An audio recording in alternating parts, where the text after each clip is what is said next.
"Mom, step away from the gate. Fraud. Arrest." The agent's words were a blade, twisting. Airport security swarmed. 17. Black. Twins. Haley clutched the boarding passes, knuckles white. "These are legitimate," she insisted, voice trembling. But Brian Martinez, the supervisor, sneered. "Fake! You know it." He didn't get it. Didn't see the fire in their eyes, or the loyalty to their mother. Their secret? Today was Mom's 50th. They had surprise plans. Now this. They had no idea how her quiet kindness will change everything. "We have legitimate tickets," Haley Thompson said, her voice shaking but determined. "We showed you everything you asked for. These tickets are fake, and you know it." Supervisor Brian Martinez snapped back. "How did two teenagers like you get last-minute tickets to Los Angeles? Who really paid for these?" The crowd of passengers had stopped what they were doing. Some were recording with their phones. Others looked away uncomfortably. Bailey Thompson, Haley's twin sister, felt tears of humiliation burning her eyes as dozens of strangers watched them being treated like criminals. "Please," Bailey whispered. "We just want to get home to our mum. It's her birthday tomorrow." "Save the sob story," Martinez replied coldly. "Security escort these girls or my gate and someone call the police. We might have a case of credit card fraud here." But when the twin girls called the most powerful airline executive in America to completely shut down the air travel, what happened next defied belief. Within minutes, every single departure board in the entire airport started flashing the same word: delayed. As we start this story, if you believe no child should be discriminated against because of their skin color, click on the subscribe button and tell us in the comments where you're watching from.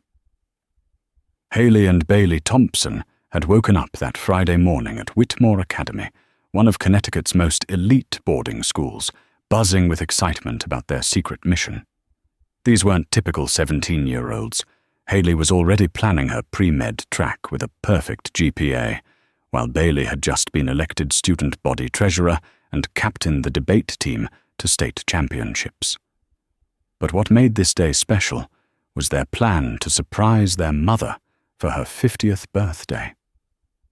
Their mom had no idea they were coming home to Los Angeles.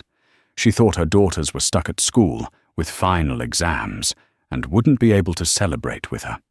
The twins had spent months planning this surprise, coordinating with family, friends, organizing the perfect party, and most importantly, insisting on handling all the travel arrangements themselves. Their father had always been overprotective, rarely letting them travel without security, private cars, or special arrangements. This trip was their big chance to prove they could navigate the world like normal teenagers. They had deliberately chosen economy tickets instead of first class, dressed in casual clothes instead of designer outfits, and carried regular backpacks instead of expensive luggage.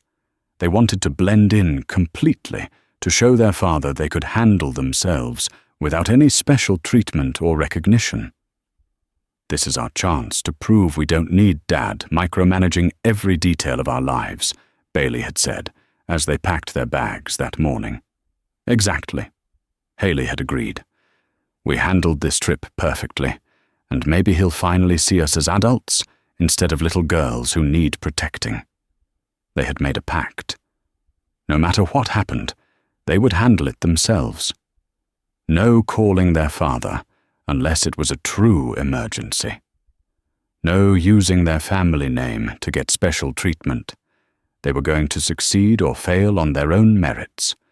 What they didn't realize was that their choice to travel under the radar would expose them to discrimination they had never experienced in their sheltered lives. They had no idea that their simple desire to prove their independence would lead to the most humiliating and infuriating experience they had ever faced.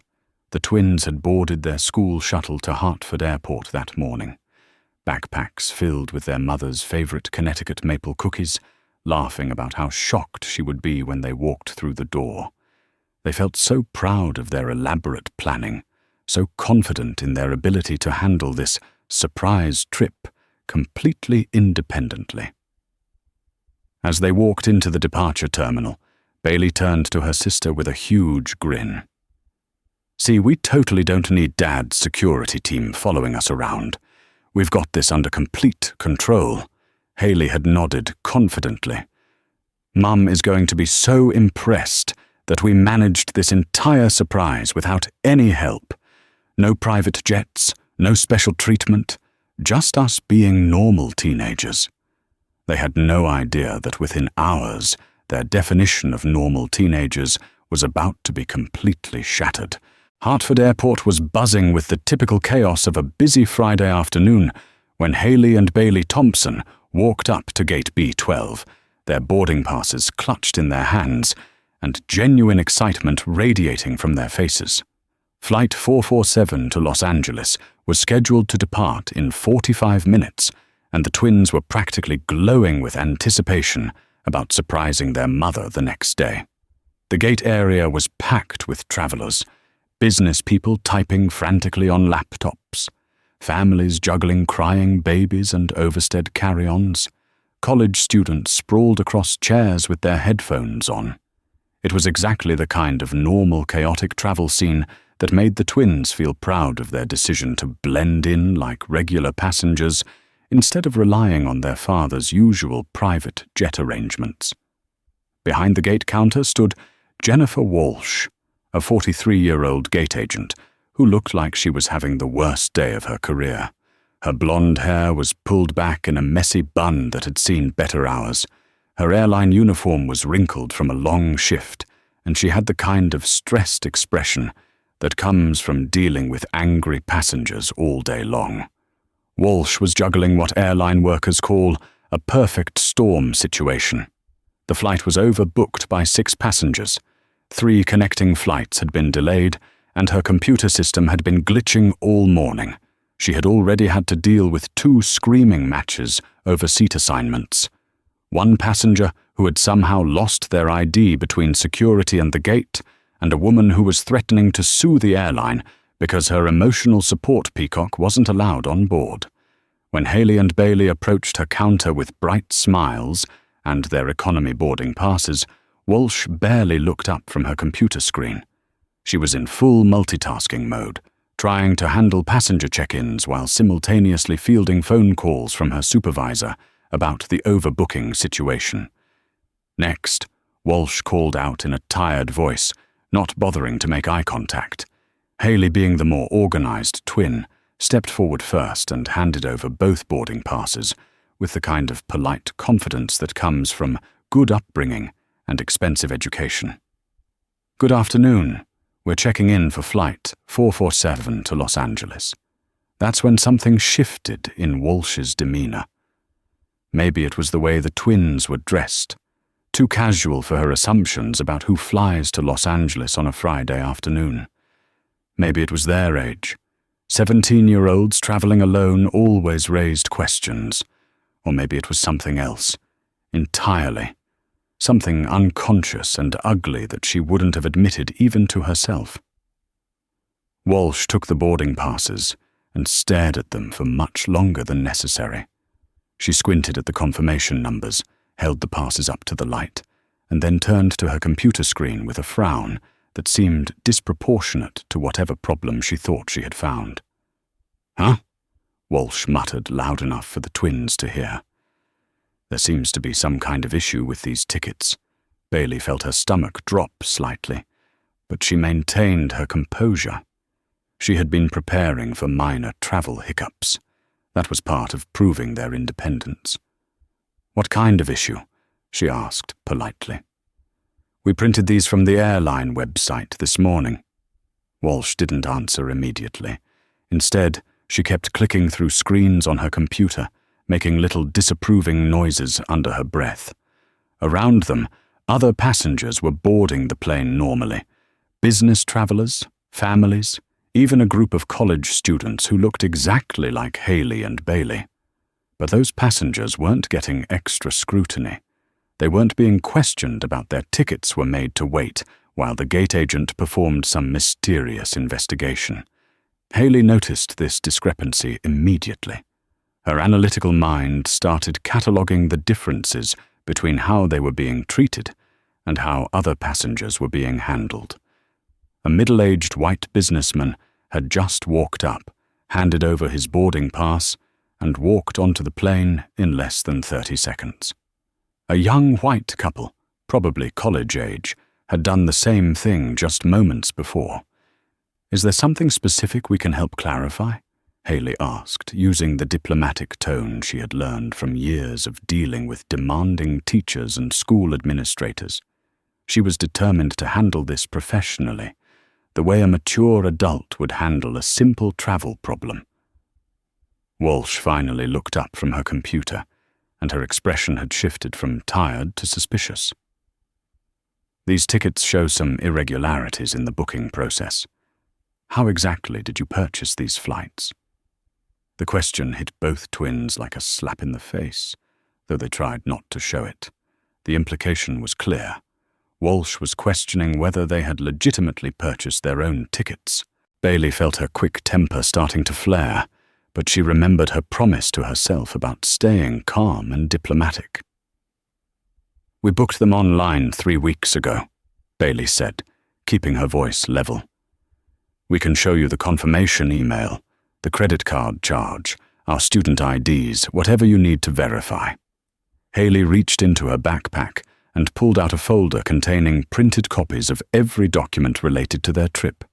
Confirmation emails, credit card statements, even screenshots of their online check-in process. She had prepared for exactly this kind of situation because she was thorough and responsible, the kind of person who always had backup plans for backup plans. "Here's our confirmation email with the booking reference number," Haley said, maintaining her polite tone. "Here's the credit card statement showing the charge 3 weeks ago.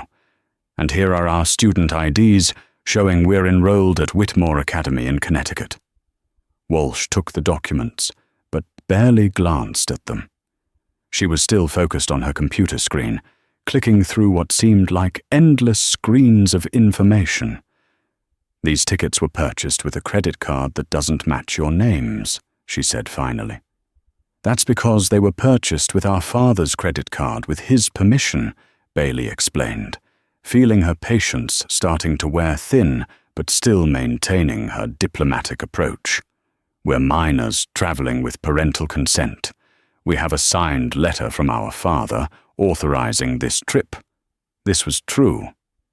Richard had signed a travel authorization letter, though he had no idea they were actually planning to use it. The twins had requested it weeks earlier as part of their preparation, telling him they wanted to have it just in case for any future school trips. It was another example of their thorough planning and mature approach to the surprise trip. But Walsh seemed more interested in creating problems than solving them. She had moved from questioning their tickets to questioning their right to travel at all. "Minors traveling alone always require additional verification," she said, though she had just watched several other young passengers board without any extra scrutiny. Around them, the boarding process continued normally for everyone else. Families walked past them onto the plane. Business travelers checked their phones impatiently as they waited in line. College students chatted about weekend plans as they handed over their boarding passes and disappeared down the jet bridge. But Haley and Bailey remained stuck at the counter, subjected to increasingly invasive questions about their travel plans, their family situation, and their right to be at the airport at all.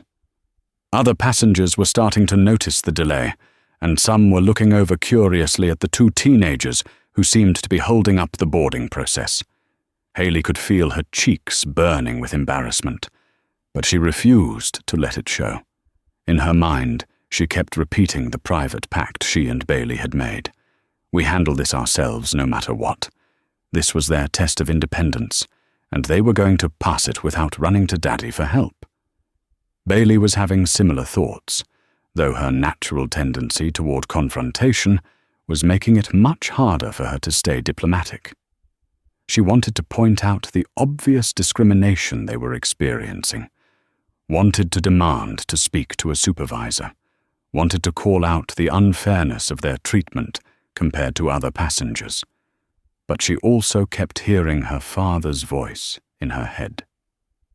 This was the real world testing their ability to handle challenges independently.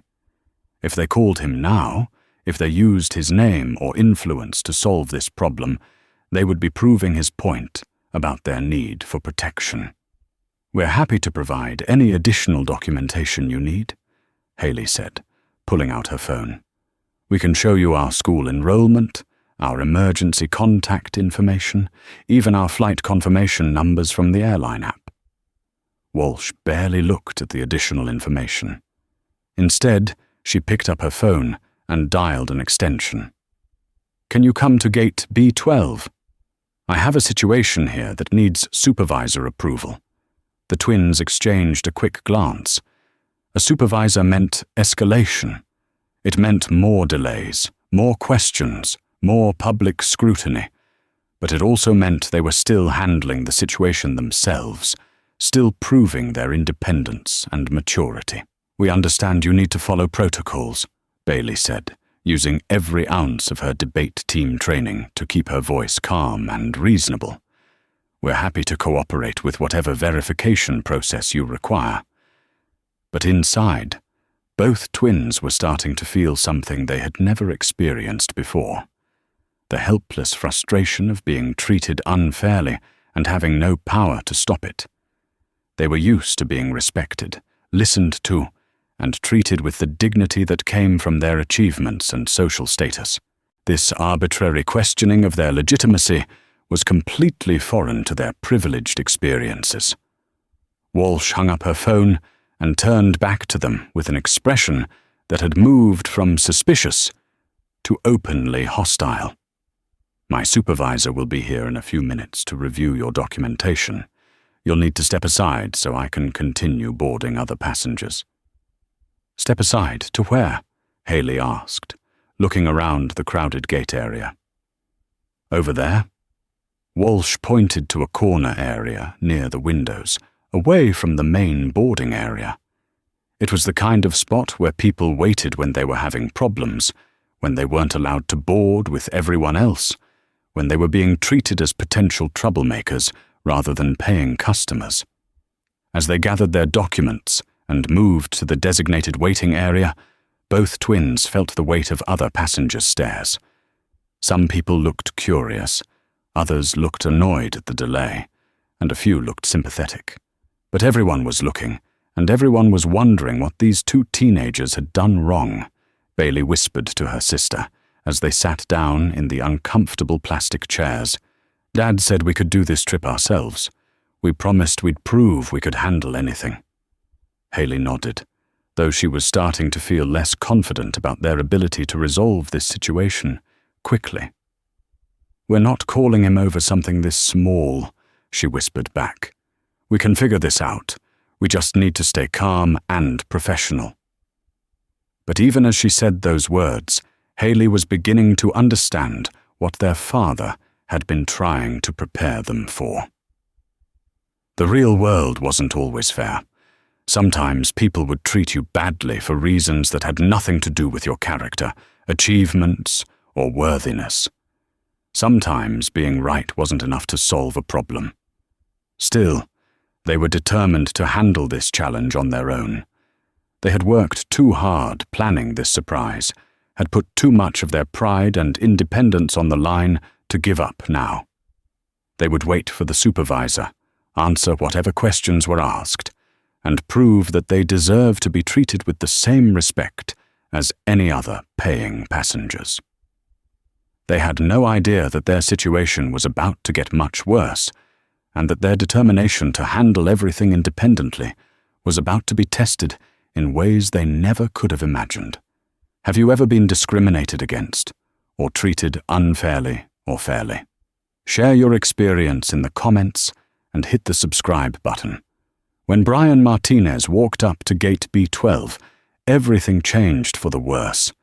Martinez was Jennifer Walsh's supervisor, a man in his early 50s who had been working for the airline for over 20 years and had developed what he called a non-nonsense approach to passenger problems. What that really meant was that Martinez had become cynical, suspicious, and way too comfortable making assumptions about people based on their appearance. Martinez was shorter than average, with greying hair and a permanent scowl that made him look like he was perpetually annoyed with the world. He wore his supervisor badge like a badge of authority, and he had a reputation among gate agents for backing up their decisions, no matter how questionable they might be. To Martinez, supporting his staff meant never admitting they might be wrong, even when they clearly were. "What's the situation here, Jennifer?" Martinez asked, though his tone suggested he had already made up his mind about what the problem was before hearing any details. Walsh launched into her explanation with the kind of confidence that comes from having your supervisor's automatic support. "These two girls are trying to board with tickets that show multiple red flags. The booking was made with a credit card that doesn't match their names. They're minors traveling without adult supervision, and they can't adequately explain how they obtained these tickets." Every single part of Walsh's summary was either misleading or completely false. But Martinez nodded along like he was hearing about a serious security threat. He turned to look at Haley and Bailey with the kind of suspicious glare usually reserved for people trying to sneak weapons through airport security. "Ladies, I'm going to need to see all of your documentation again," Martinez said, his voice carrying an aggressive edge that Walsh hadn't quite reached. "And this time, I want honest answers about how you really got these tickets." The implication hit both twins like a physical blow. Martinez wasn't just questioning their tickets. He was calling them liars. He was suggesting they had obtained their boarding passes through some kind of fraud or deception. After 17 years of being honor students, model citizens, and respected members of their school community, they were being treated like criminals. Bailey felt her face flush with anger and humiliation, but she forced herself to stay calm. Her debate team training kicked in, and she responded with the kind of measured tone she used when facing hostile judges at competitions. "Sir, we've already provided all of our documentation to Miss Walsh. Our tickets were purchased legally with our father's credit card with his full knowledge and permission. We have the confirmation emails, credit card statements, and signed parental consent forms." But Martinez wasn't interested in evidence. He had already decided these two teenagers were trying to pull some kind of scam, and he was going to prove it. Parental consent forms can be forged. Credit card statements can be faked. I've seen every trick in the book, and something about your story doesn't add up.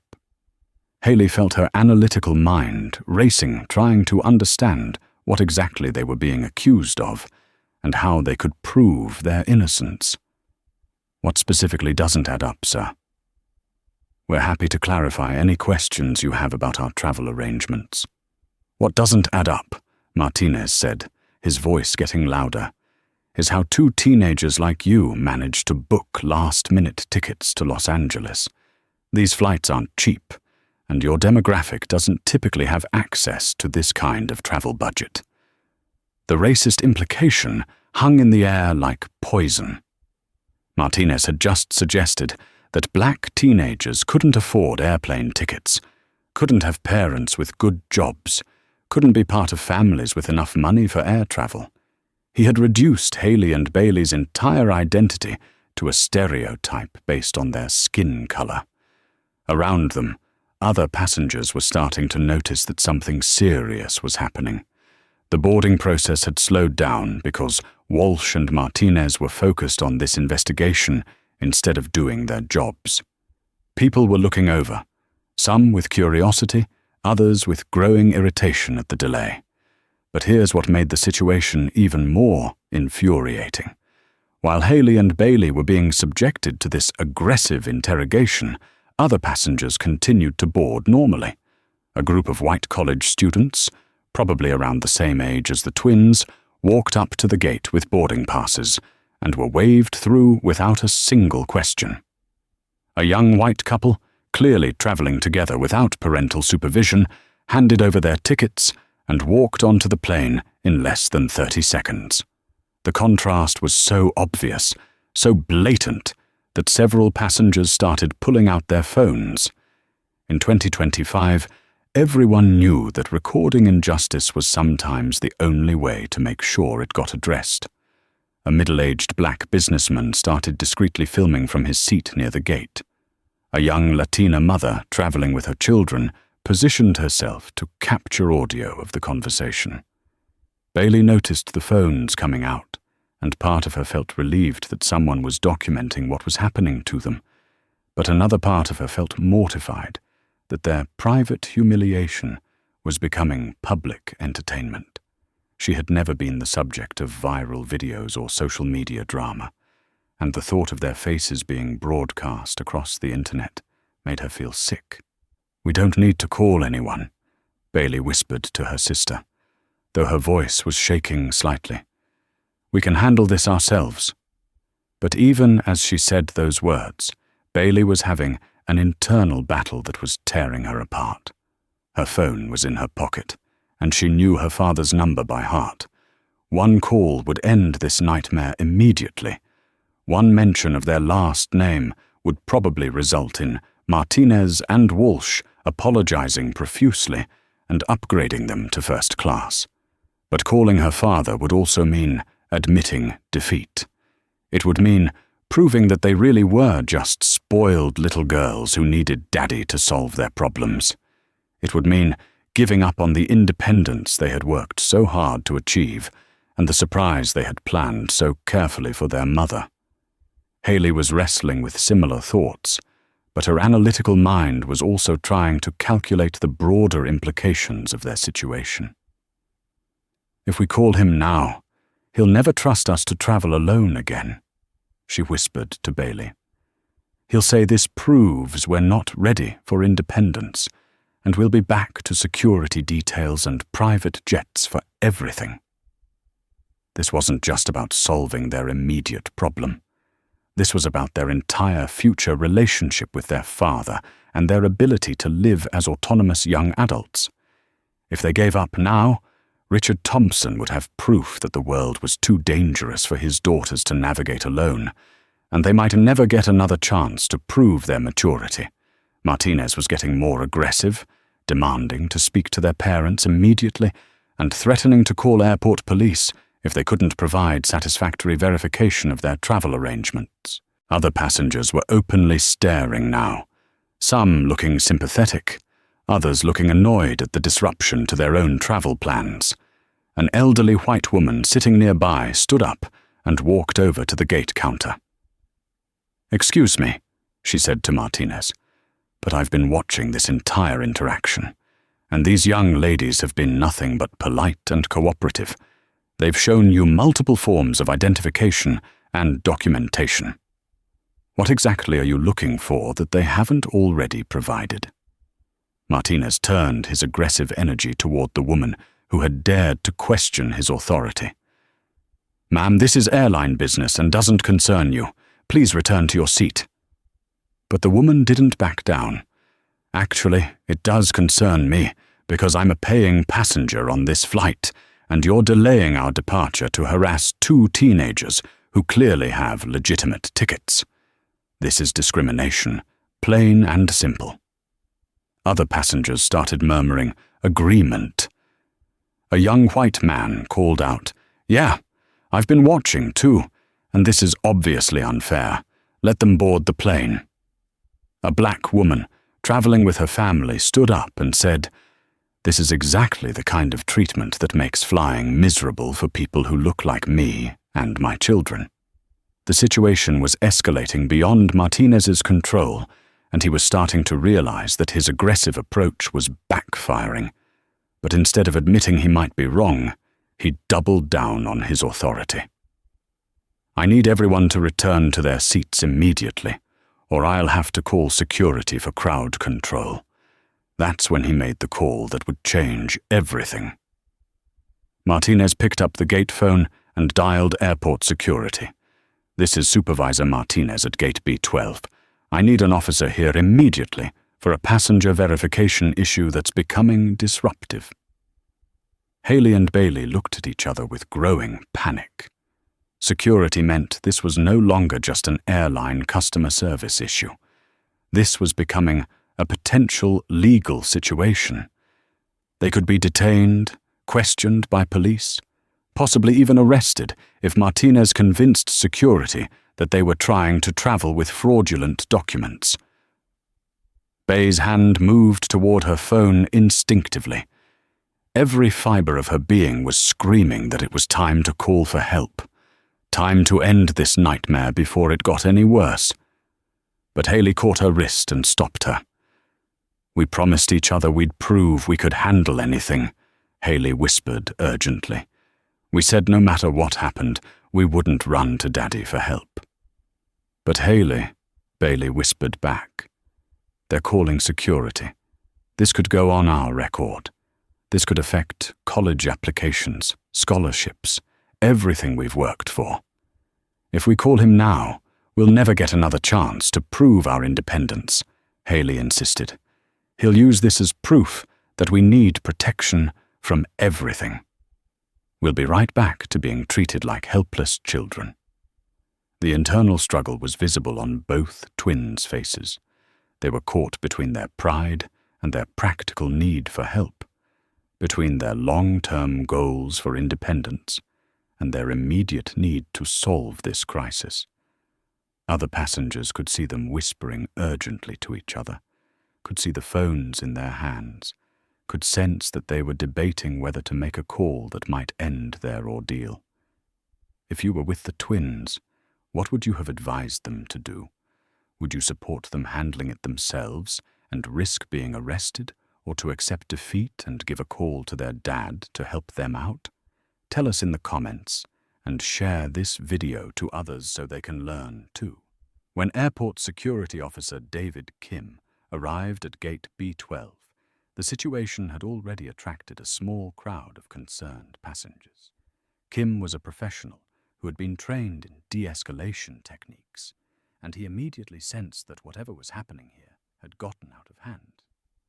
Kim was a Korean-American man in his 30s who took his job seriously, but also understood the importance of treating all passengers with dignity and respect. Unlike Martinez, Kim didn't make assumptions about people based on their appearance, and he had seen enough real security threats to know that two polite teenagers with documentation probably weren't dangerous criminals. "What seems to be the problem here?" Kim asked, addressing Martinez, but also making eye contact with the twins to signal that he was going to hear all sides of the story.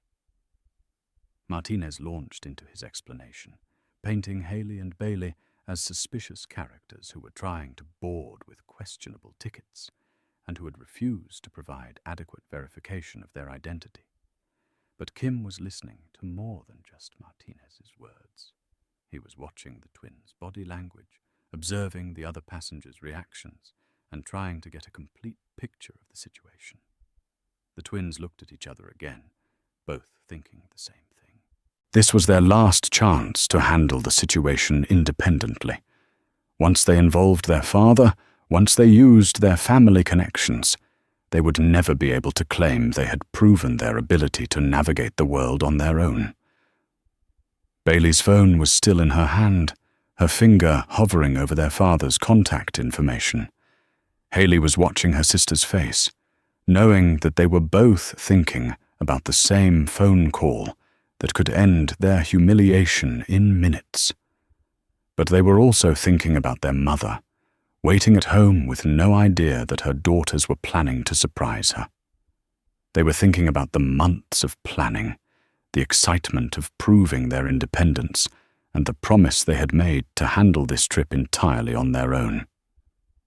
"We don't need to call anyone," Bailey said again, but her voice was less certain than before. "We can handle this ourselves. We have all the documentation they need." As Kim began his own review of their tickets and identification, both twins held their breath, hoping that a professional security officer would see what the airline employees had refused to acknowledge, that they were legitimate passengers who deserved to be treated with basic respect and dignity.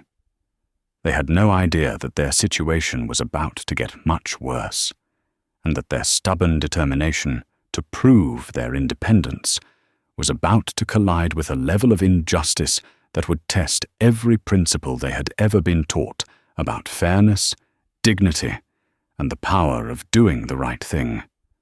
What happened next would haunt Haley and Bailey Thompson for the rest of their lives. Not because of what they experienced, but because of how close they came to letting their pride destroy everything they had worked for.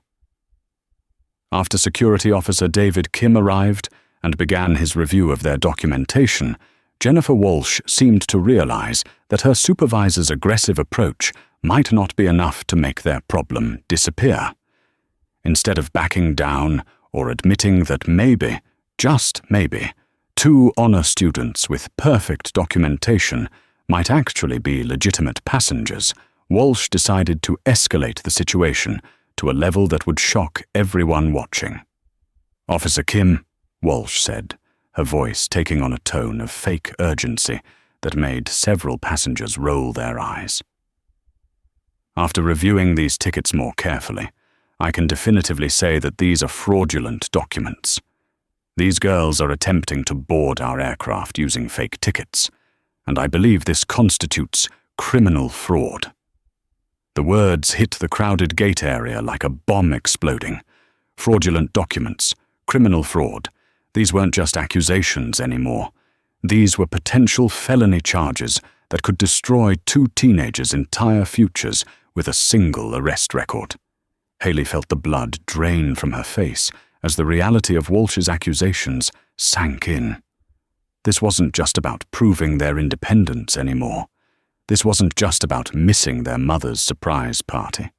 If Walsh convinced security that they were committing fraud, they could be arrested, charged with crimes, and have criminal records that would follow them for the rest of their lives. Martinez nodded along with Walsh's assessment, like he had been waiting for this moment all along. "Officer Kim, I've been working for this airline for 20 years, and I can spot ticket fraud from a mile away.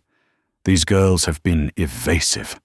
Their story keeps changing, and their documentation has more red flags than a communist parade."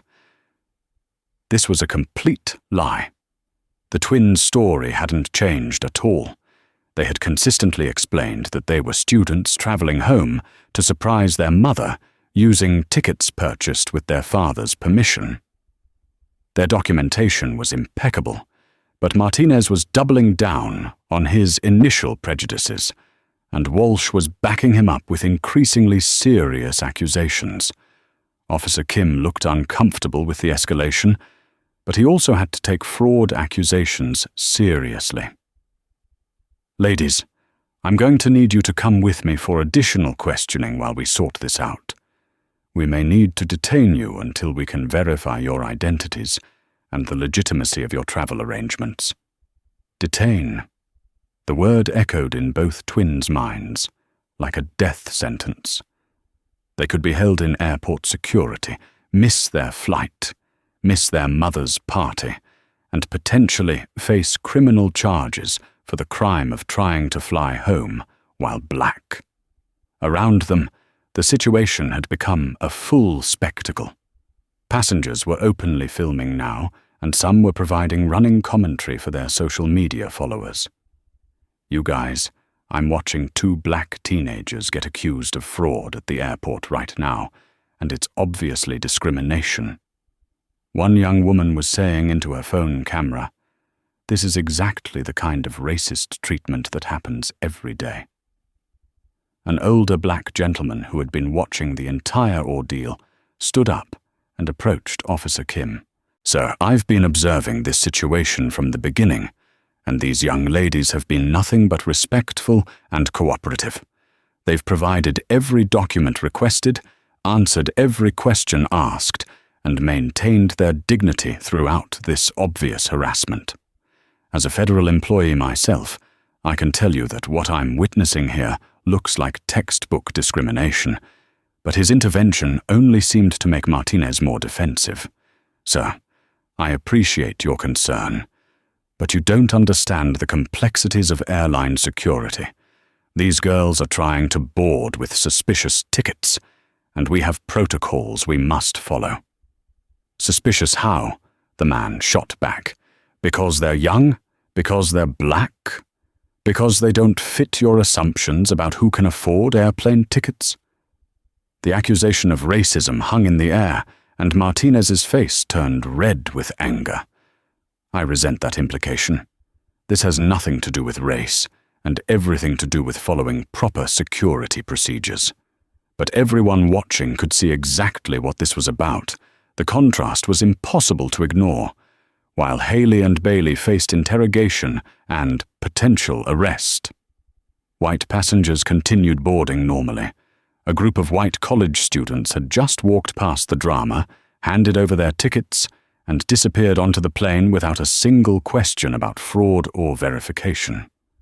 Bailey felt her composure finally cracking under the weight of the injustice and humiliation. Her hands were shaking, her voice was trembling, and for the first time in her life, she felt completely powerless to defend herself through logic and debate. "Haley," she whispered, urgently. "We need to call him. This is insane. We need to call Dad right now." But Haley was still wrestling with 17 years of wanting to prove her independence, even facing potential arrest, even watching their futures potentially destroyed by false accusations. Part of her was still thinking about their original goal. "But we wanted to prove we could handle anything," she whispered back, though her voice lacked conviction. "We're about to get arrested," Bailey hissed, trying to keep her voice low enough that the recording phones couldn't pick up their conversation. "Mum's party is tomorrow. If we get detained here, if we get criminal records, everything we've worked for is over. College applications, scholarships, our entire future's gone because we were too proud to make one phone call." The reality of their situation was finally penetrating Haley's stubborn pride. They weren't just missing a flight anymore. They weren't just failing to prove their independence. They were facing the possibility of criminal charges that could destroy their lives, all because they had been too proud to ask for help when help was desperately needed. Officer Kim was reaching for his radio, preparing to call for backup and begin the process of formally detaining them for questioning. Walsh was standing behind the counter with a satisfied expression, like she had finally proven whatever point she had been trying to make. Martinez was nodding approvingly, convinced that his 20 years of experience had correctly identified 2 teenage criminals.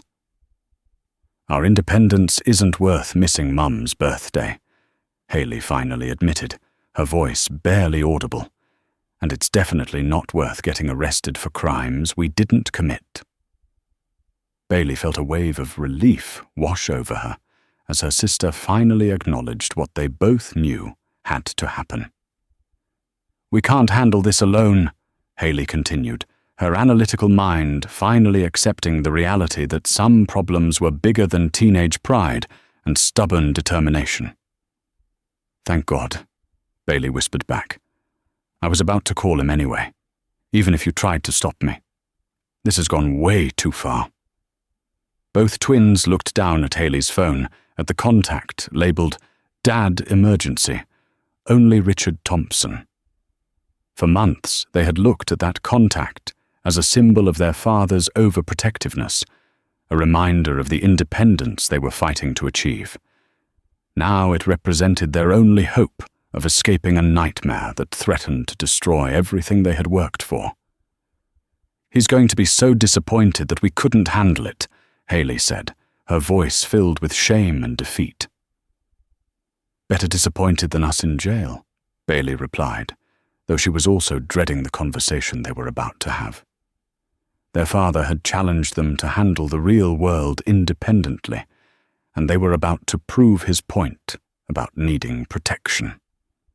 With shaking hands, Haley dialed the number while Bailey moved closer so they could both hear the conversation around them. The gate area had become a circus of recording phones, arguing passengers, and airline employees who had lost complete control of the situation. The phone rang once, twice. Then their father's familiar voice answered with immediate concern. "Kay, what's wrong?" The sound of their father's voice, calm and protective, and instantly focused on their well-being, broke through the last of their stubborn pride. "Dad," Haley said, her voice shaking with emotion and relief. "We tried to handle it ourselves. We really, really tried. We're at Hartford Airport, flight 447 to Los Angeles, and they think our tickets are fake. They're saying we committed fraud. They're talking about calling the police and having us arrested." There was a pause on the other end of the line, and both twins could practically hear their father's mind, processing the information and formulating a response. When he spoke again, his voice carried a tone they had never heard before, protective fury mixed with absolute authority. "You did nothing wrong," Richard Thompson said, his voice cutting through their shame and fear like a lifeline. "You should never have had to handle this kind of treatment. You are legitimate passengers with legitimate tickets that I personally purchased and authorized. Stay calm, stay together, and don't let them separate you. This ends right now." The relief that washed over both twins was overwhelming. They weren't in trouble with their father for failing to handle the situation independently. They weren't disappointing him by asking for help. He was proud of how they had conducted themselves, and he was going to fix everything. "Put me on speaker," Richard continued, "and hand the phone to whoever is in charge of this harassment." But before the twins could comply with their father's request, something extraordinary began happening around them. Officer Kim's radio crackled to life with an urgent message that made his face go pale. Martinez's phone started ringing with what was clearly an emergency call from his superiors.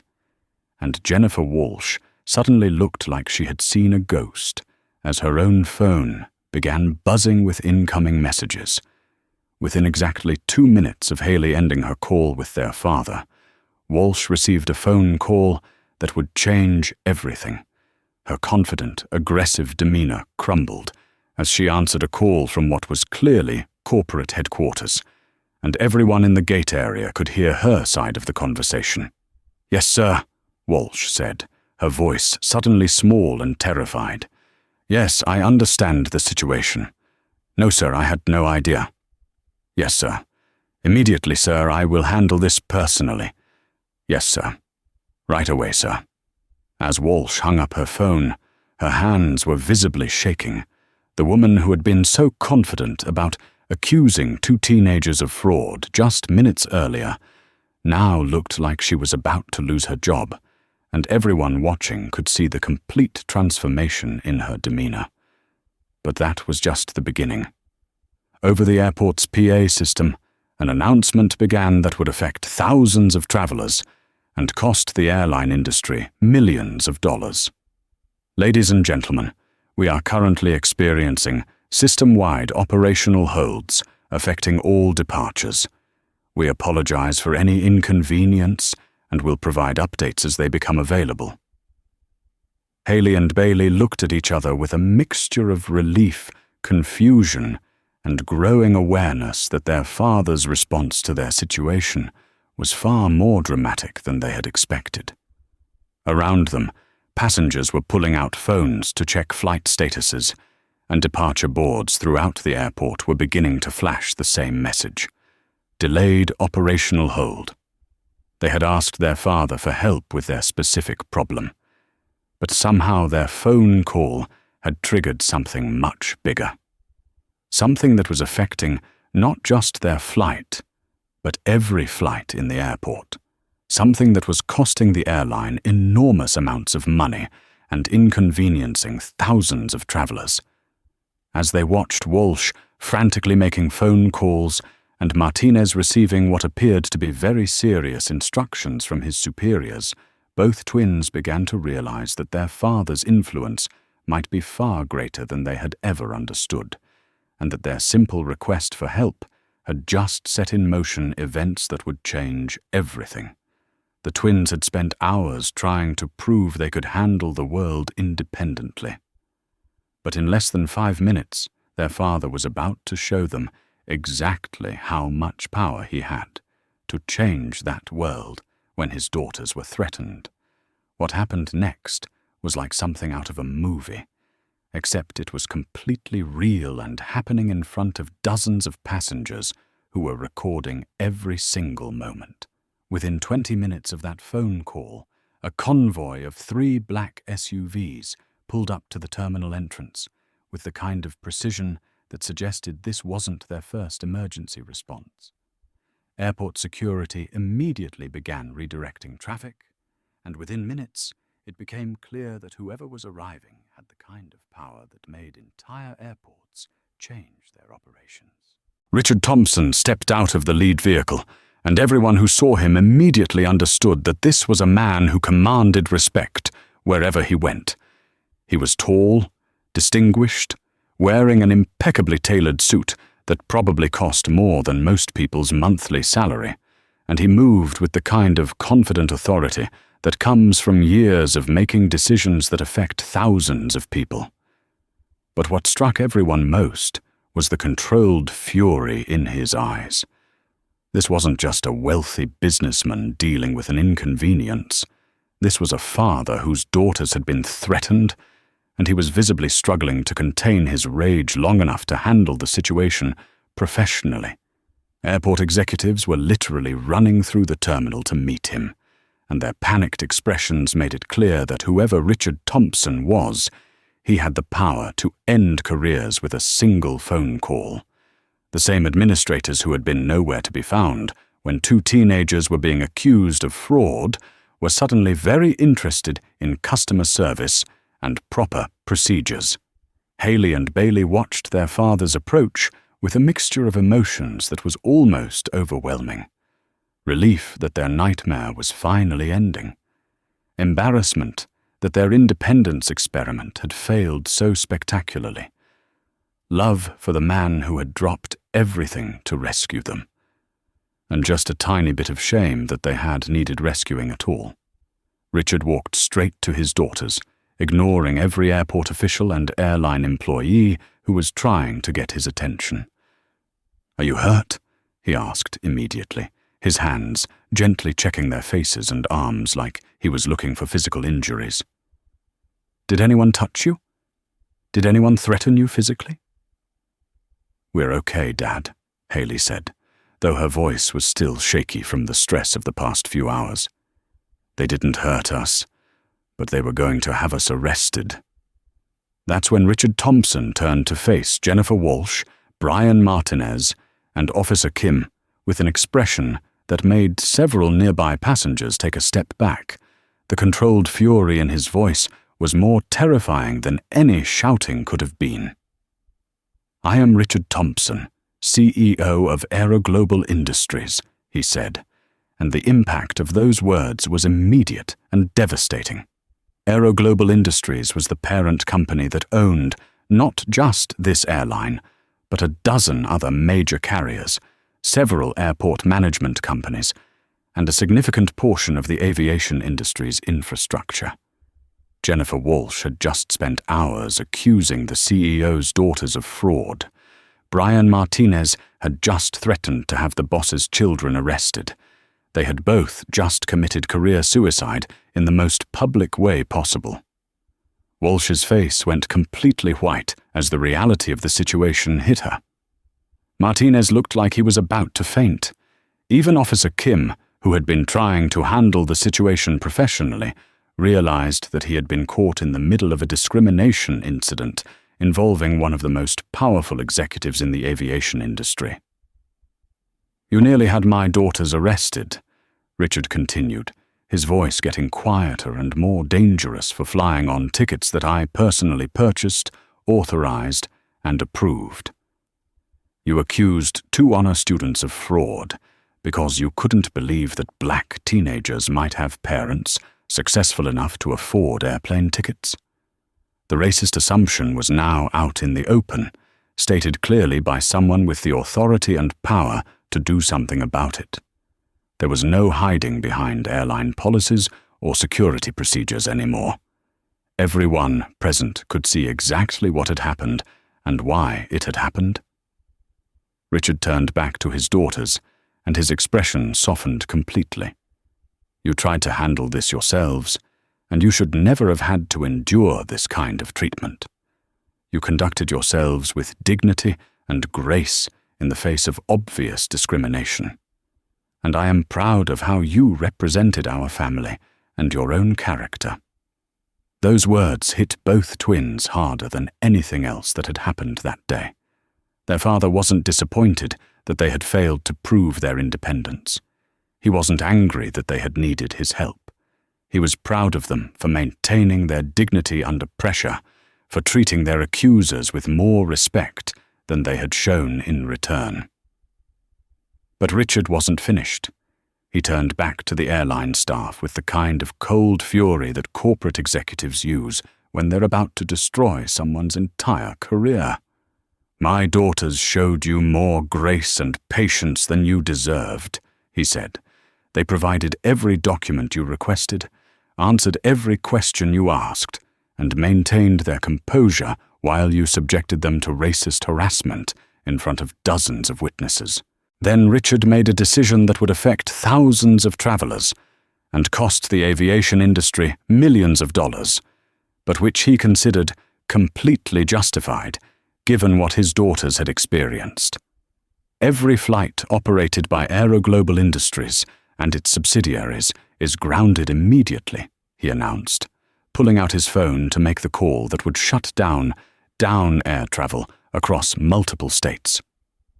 No aircraft moves until every employee has completed mandatory discrimination training, and until we have implemented new policies to ensure this never happens to anyone's children again. Airport executives were frantically trying to calculate the cost of what Richard was proposing. Thousands of flights, millions of passengers, billions of dollars in lost revenue and disrupted travel plans.